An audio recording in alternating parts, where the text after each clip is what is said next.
Wakil Bupati Aceh Besar Tengku Haji Husaini Awahab berharap pemimpin Aceh Besar ke depan dapat melanjutkan pembangunan daerah dan tidak lagi menghembuskan isu pemekaran daerah. Hal tersebut disampaikan pada malam syukuran Hari Jadi Kota Janto di Meligua Bupati Selasa 10 Mei 2022. Dalam usia yang telah mencapai 38 tahun, Kota Janto telah mengalami pembangunan yang cukup pesat secara sarana infrastruktur. Dalam momentum Hari Jadi Kota Janto, Wakil Bupati Aceh Besar Walid Husaini menyampaikan pembangunan infrastruktur dibarengi dengan pembangunan karakter dari masyarakat menjadi lebih baik. Dulu Kota Janto ini tempat gembala kerbau, tapi sekarang alhamdulillah jangan kerbau sudah kita enggak boleh lagi di sini karena ada tempat lain. Jangan orang-orang di sini ada sifat kerbau. Nah, bagaimana? Jadi karena tempat kerbau, tempat sapi, jangan ada sifat-sifat sapi dan sifat-sifat kerbau. Itu yang harus dihilangkan. Karena sekarang bukan tempat kerbau lagi, bukan tempat sapi lagi, sudah jadi tempat manusia. Kalau tempat manusia artinya apa?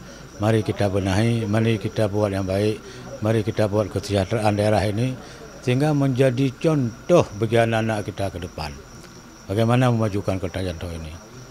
Walid Husaini juga berpesan agar pemimpin Aceh Besar ke depan dapat fokus melanjutkan pembangunan daerah dan kesejahteraan masyarakat yang merata, serta tidak lagi membuka wacana pemekaran wilayah.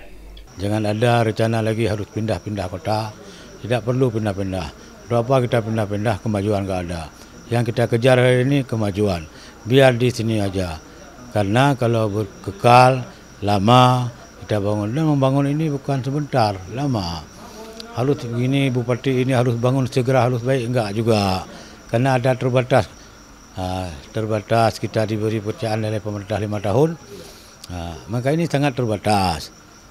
Insya Allah mudah-mudahan bupati ke depan, PJ juga yang akan menyambung perjuangan ini.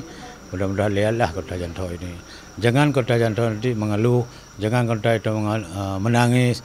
Mudah-mudahan Kota Janto bisa ketawa terus, sehingga menjadi kota yang penuh dengan rahmat dan ridha Allah SWT. Sebelumnya, Bupati Aceh Besar Muwardi Ali mengajak semua pihak untuk berinvestasi di Kota Janto pada berbagai sektor, baik industri, perdagangan, dan pariwisata. Dan ini menjadi kota pilihan ke depan. Kota itu nggak mesti ramai seperti Jakarta, tapi ini harus kita benar sedikit-sedikit, harus kita benar. Sampai perjuangan kita terakhir, ibu kota Banda Aceh harus pindah ke Kota Janto. Nah, itu perjuangannya. Karena memang nggak simpel sekali, Banda Aceh itu sudah ada. Dari Aceh Besar, Tim Liputan Aceh TV melaporkan.